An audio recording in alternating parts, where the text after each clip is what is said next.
गुरुर्ब्रह्मा गुरुर्विष्णू गुरुर्देवो महेश्वरा गुरु साक्षात परब्रह्म तस्मै श्री गुरुवे नमः।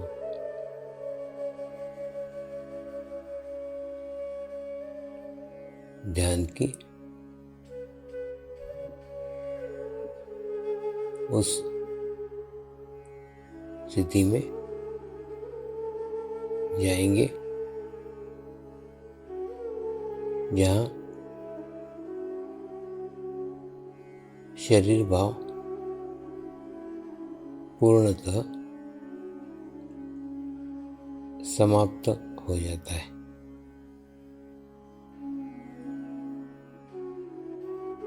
अपने पूरे शरीर को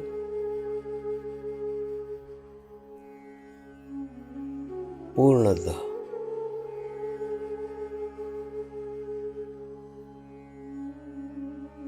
शिथिल छोड़ देंगे, एकदम रिलैक्स हो जाइए।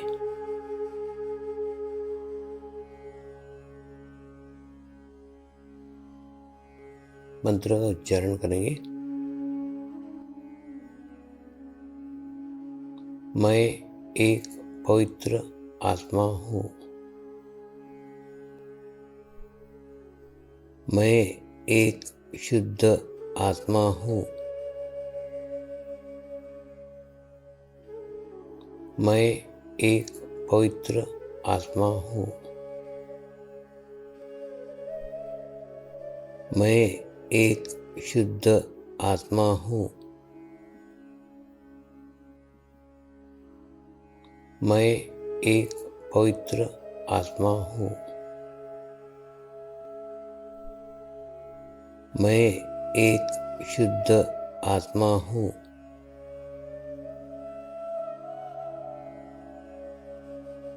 अभी इसी आत्मा भाव को बनाए रखते हुए गुरु मंत्र का उच्चारण करेंगे।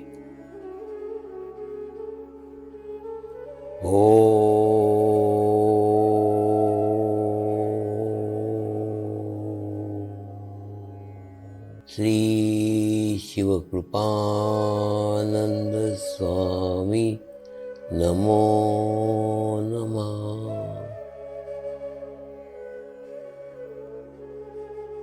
ओम श्री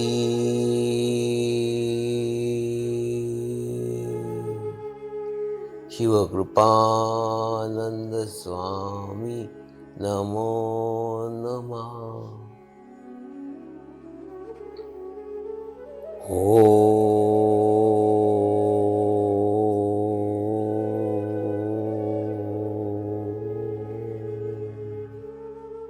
श्री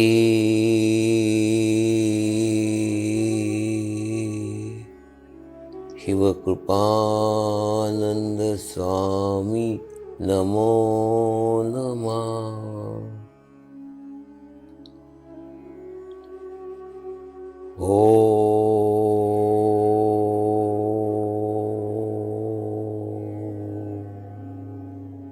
श्री शिवकृपानंद स्वामी नमो नमः।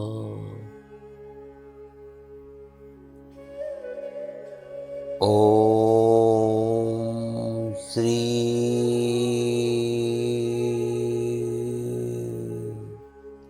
शिवकृपानंद स्वामी नमो नमः।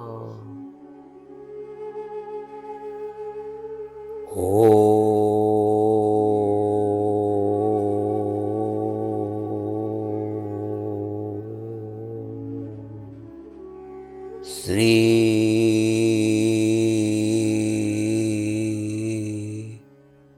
शिवकृपानंद स्वामी नमो नमः।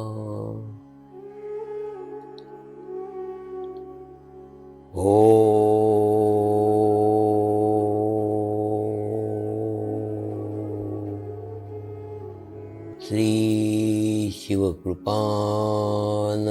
स्वामी नमो नमः।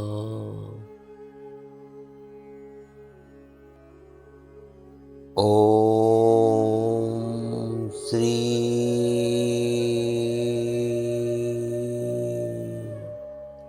शिवकृपानंद स्वामी नमो नमः।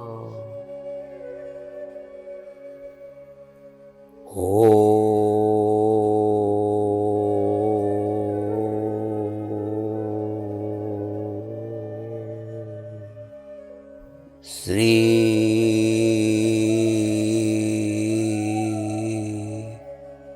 शिवकृपानंद स्वामी नमो नमः।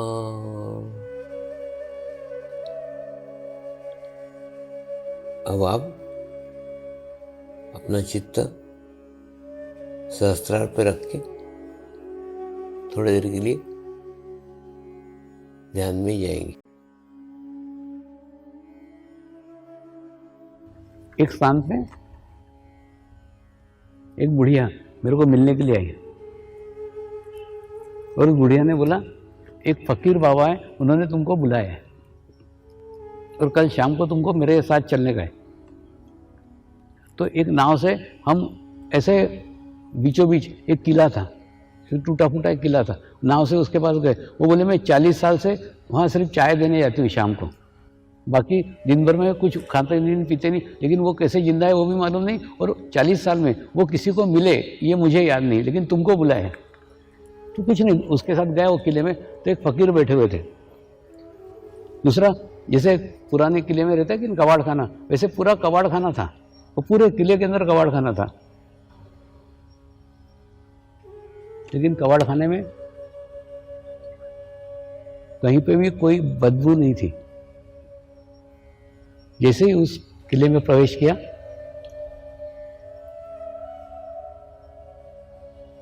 पूरे किले में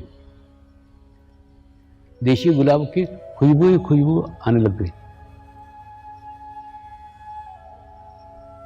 मैंने खोजने की कोशिश की, वहां एक भी गुलाब का झाड़ नहीं था,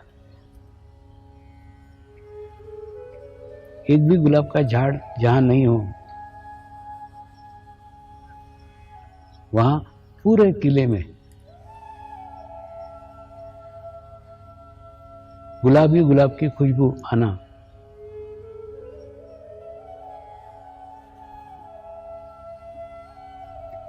ये परिचय था कि यहां पे प्रेम ही प्रेम बरसता है। धीरे धीरे धीरे धीरे उस मुस्लिम फकीर के पास गया। वो बुढ़िया ने जो चाय लाई थी उनको चाय पिलाई। उन्होंने कहा मैंने तुमको केवल एक बात कहने के लिए बुलाया है, एक बात जीवन में याद रखो, जीवन का जो भी कर्म प्रथम करो, वो कर्म करना तुम्हारे हाथ में रहता है, और वो कर्म करने के बाद फिर कोई तुमसे कर्म करवाता है। अगर तुमने तुम्हारा पहला कर्म अच्छा किया तो अच्छा कर्म करने वाली शक्तियां तुम्हारे पीछे हो जाएगी और तुमसे अच्छे अच्छे अच्छे कर्म कराती जाएगी। अगर तुमने बुरा कर्म किया तो बुरा कर्म कराने वाली शक्तियां तुम्हारे पीछे हो जाएगी और तुमसे बुरे बुरे बुरे बुरे कर्म कराएगी। तो केवल और केवल प्रथम कर्म के ऊपर तुम्हारा अधिकार है। पहला कर्म तुम्हारे हाथ में है। पहला कर्म क्या करना है, ये तुम डिसाइड कर सकते हो, क्योंकि बाकी के कर्म तुम्हारे हाथ में नहीं होते। बस इतना ही कहने के लिए बुलाया था। तो वो बताने के बाद में मैं वहां से चला आया। लेकिन आज विचार करता हूं, सही है ना, हम हमारी ऊर्जा, हमारी शक्ति के साथ पहले कर्म का चुनाव हम खुद कर दें, और वो कर्म करने के बाद शक्तियां दोनों तरफ है, पॉजिटिव भी है, निगेटिव भी है, दोनों शक्तियां हैं।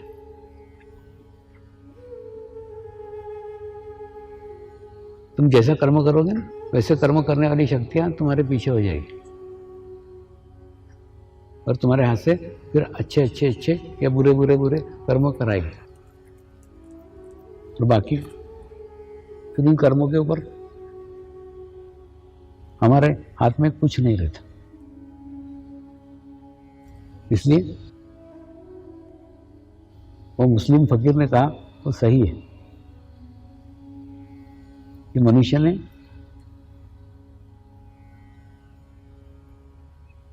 अपना पहला कर्म खूब सोच समझ करके करना चाहिए। और जब मैं कर्म करने की, कार्य करने की बात करता हूं, तो कुछ करने की बात करता हूं, तो तुम अपने आप को खूब छोटा कर लेते हो। वास्तव में हम मनुष्य हैं। अगर हमने मनुष्यता के लिए कुछ नहीं किया तो हमारा मनुष्य जन्म व्यर्थ है।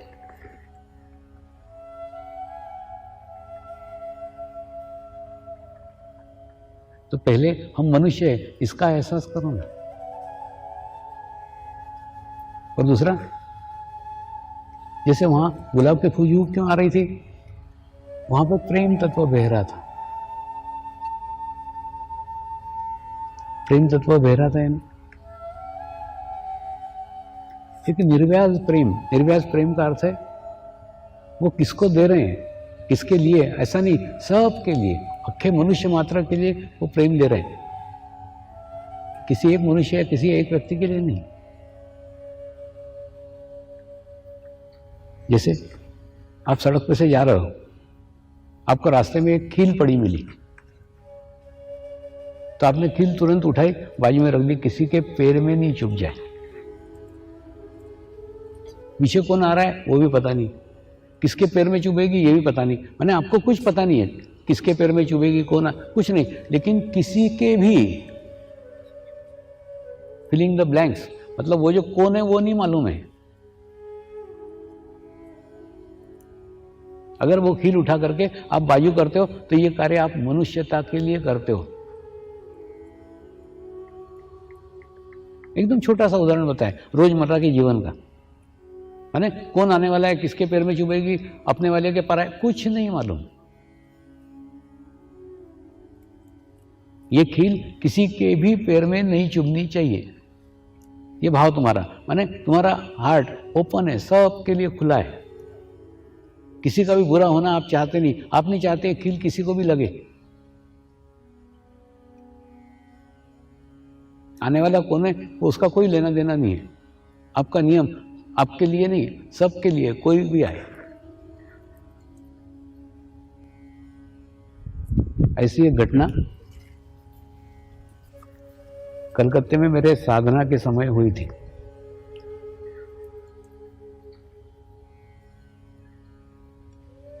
कलकत्ते में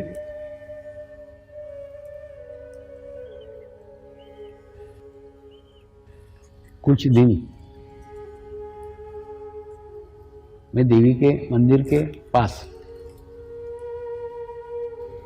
रहता था।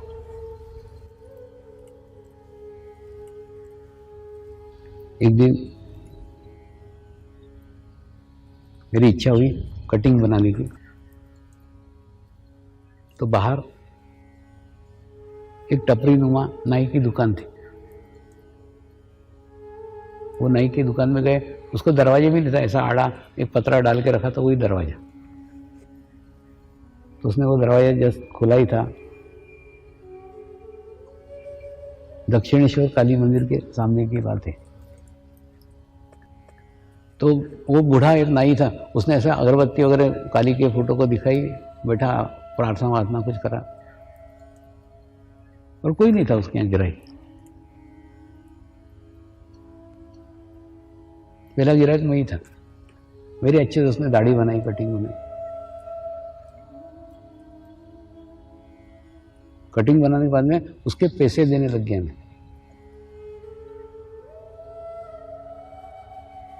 तो वो पैसे लेने को तैयार नहीं था। मैंने उसको बोला, अरे मैं साधु हुआ तो क्या हुआ, तू पैसे तो ले, तू तो धंधा लेके बैठा है। तो उसने मेरे को और एक झटका दिया, आप साधु नहीं भी होते तो भी पैसे नहीं लेता। वो मेरे को आश्चर्य हुआ, ये क्या प्रकार है। उसने बोला, स्वामी जी मेरे पास कुछ भी नहीं है,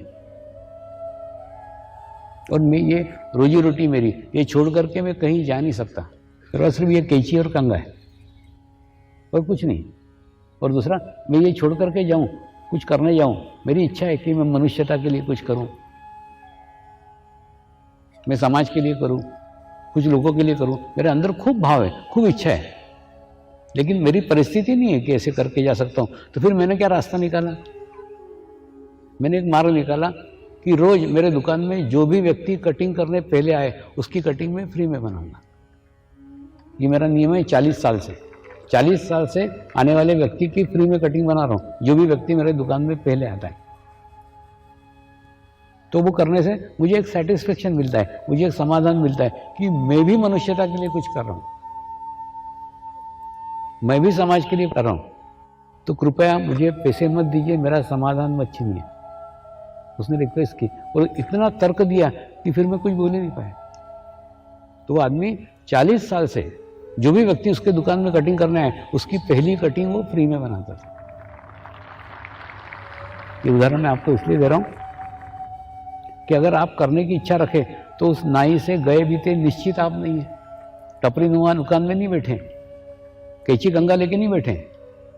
माने अगर करने का भाव है, करने की इच्छा है, तो छोटे से छोटा व्यक्ति भी कर सकता है, और नहीं तो नहीं करने का है तो बड़ा से बड़ा व्यक्ति भी नहीं कर सकता है। यहां प्रश्न विचार का है, यहां प्रश्न सोच का है। आपकी कुछ भी स्थिति हो, आपकी कुछ भी परिस्थिति हो, उस परिस्थिति में से कुछ ना कुछ करो ना। आप जहां रहते हो, जहां करते हो, कुछ तो भी ऐसा कार्य करो मनुष्यता के लिए जिससे आपके आत्मा को संतुष्टि मिले कि आप मनुष्यता के लिए कुछ कर रहे हैं। मैं मनुष्यता के लिए बोल रहा हूं, किसी धर्म के लिए, किसी समाज के लिए, किसी के लिए नहीं, मनुष्य मात्र के लिए। कोई भी हो, किसी भी जाति का हो, किसी भी धर्म का हो, किसी भी भाषा का हो, किसी भी देश का हो। बाबा का यही तो संदेश है, और क्या है। मनुष्यता के लिए करो तो मनुष्य होने का कुछ मतलब है। मनुष्य जन्म धारण किया है, मनुष्य बने हो तो मनुष्यता के लिए कुछ योगदान दो ना अपना। और तुम जहां बैठो, और दूसरा, मेरा ये काम हो जाएगा फिर मैं ये करूंगा, इतना पैसा बाबा मेरे को दिलवा दे फिर मैं करूंगा, ये मेरा टेंडर पास हो जाएगा फिर मैं ये करूंगा। ऐसी रिश्वतबाजी मत करो। तुम जो हो, अभी हो, जहां हो, वहीं से शरारत करो। अच्छे के लिए मुहूर्त देखने की जरूरत नहीं है, जिस स्थिति में हो। कई बार होता है ना, कई लोग मेरे पे कंडीशन लगाते हैं, स्वामी जी ये हमारी प्रॉब्लम दूर करो फिर हम ध्यान करना चालू करेंगे। अरे करना तो भाड़ में जा, नहीं, और क्या मेरे पे उपकार कर रहा है क्या? और मेरे को मालूम है ये ऐसे लोग कभी भी नहीं कर सकते। वो एक काम खत्म हो जाए फिर दूसरा लेके आएगा। इसलिए मैं आजकल किसी को पूछता ही नहीं करता कि नहीं करता, मेरे को जो बता देगा बता देता, बाद में तू जाने तेरी राम लीला जाने। इसलिए ध्यान की शुरुआत भी जैसी स्थिति जैसी उसमें राह मत देखो परिस्थितियों की, ये परिस्थितियां बदलेगी फिर करेंगे फिर वातावरण बनेगा, कुछ नहीं। परिस्थितियां खराब है वो तुम्हारे कारण, वातावरण खराब है तुम्हारे कारण, तो वो वातावरण कभी बदलने वाला नहीं है, परिस्थितियां कभी बदलने वाली नहीं है।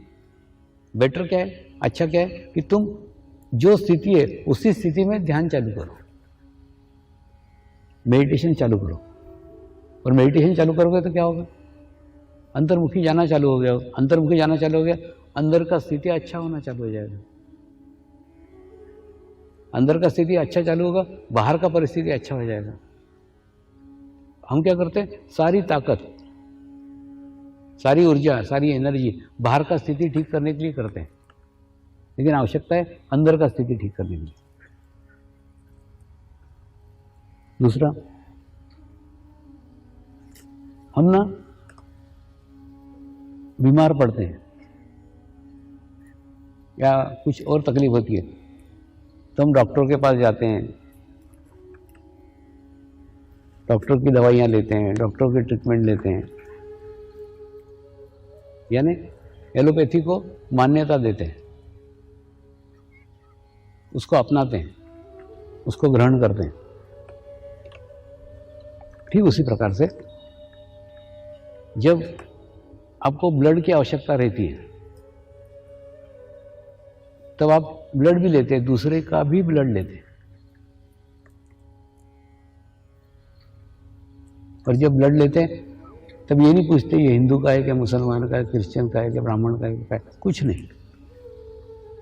किसी का भी ब्लड तुमको मिले, किसी का भी खून तुमको मिले, उसके ऊपर कोई लेबल थोड़ी रहता वो किसका है।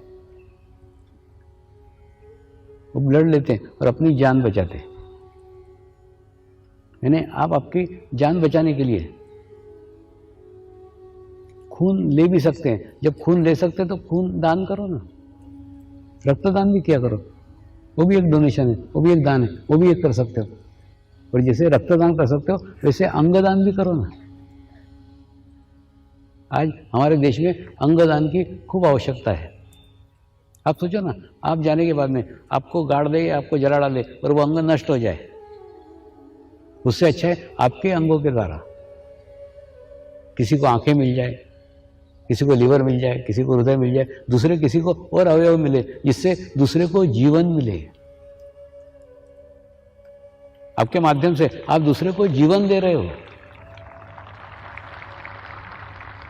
आज भारत में इसकी बहुत आवश्यकता है। और दूसरा, उसके विरोध में हमारी धार्मिक मान्यता है कि ऐसा करने से ऐसा कुछ नहीं होता। तुम बताओ ना, कोई भी चीज दान करने से पुण्य मिलेगा क्या पाप मिलेगा? तुमने अगर आंखें दान की तो तुमको पुण्य मिलेगा क्या पाप मिलेगा? तुमने लीवर दान किया, पुण्य मिलेगा क्या पाप मिलेगा? तुम जो दान कर रहे हो उससे पुण्य मिलेगा, पाप कभी नहीं मिलेगा। इसलिए अंगदान करो। आज भारत में खूब आवश्यकता है। कई लोग वेटिंग लिस्ट में पड़े हुए हैं जिनको अंगों की आवश्यकता है, उनको अंग नहीं मिल रहे। दूसरा, आपको अंगदान करो कह रहा हूं ऐसा नहीं, मैंने मेरा सर्वस्व मेरे गुरु को समर्पित कर दिया, सब कुछ सौंप दिया, सब दे दिया।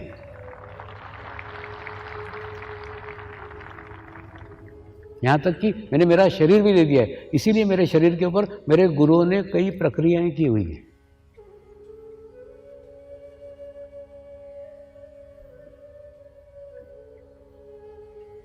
तो मेरे समाधि के बाद में मेरे शरीर का दूसरा इनिंग चालू होगा, 800 साल का।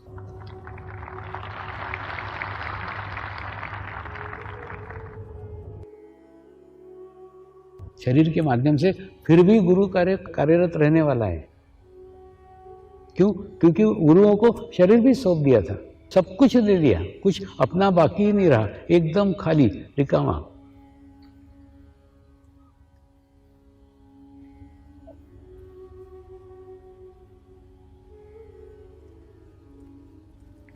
अगर अपने जीवन के बाद में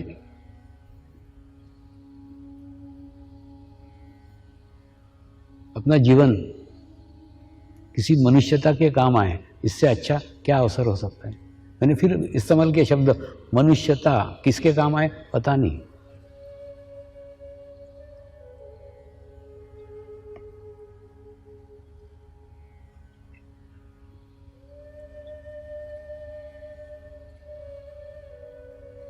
इसलिए जीवन में स्वार्थ के लिए तो खूब प्रार्थना की, खूब प्रेयर की। रोज ध्यान करने वाले एक नियम बनाओ ना, रोज एक प्रार्थना करो, रोज एक प्रेयर करा करो, जिससे आपका कुछ भी स्वार्थ नहीं, आपका निजी स्वार्थ कुछ नहीं है। आप ऐसी प्रार्थना कर रहे हो, ऐसी प्रेयर कर रहे हो, जिससे आपका कुछ लेना देना नहीं। उसकी शुरुआत आज अपन कर रहे हैं। शिरडी संस्थान से अपना कोई लेना देना नहीं, वहाँ के कर्मचारी से अपना कोई लेना देना नहीं, लेकिन फिर भी अपन उनके लिए प्रार्थना करेंगे, उनके लिए प्रेयर करेंगे। अपने कोई रिश्तेदार नहीं उसमें।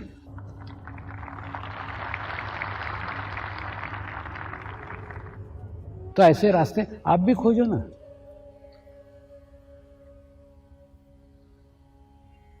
ऐसे मार्ग आप भी खोजो ना, ऐसी प्रार्थना आप भी खोजो ना, कि जिस प्रार्थना से अपना सीधा कोई लेन देन नहीं है।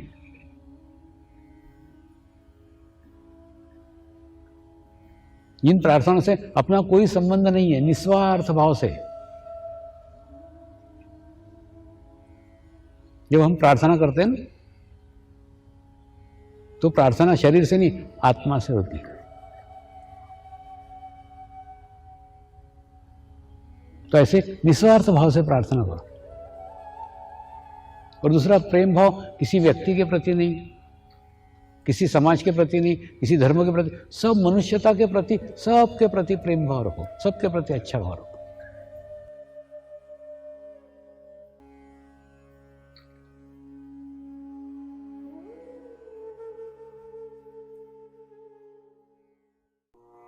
प्रार्थना करेंगे, हे परमात्मा, हम सभी पवित्र आत्माएं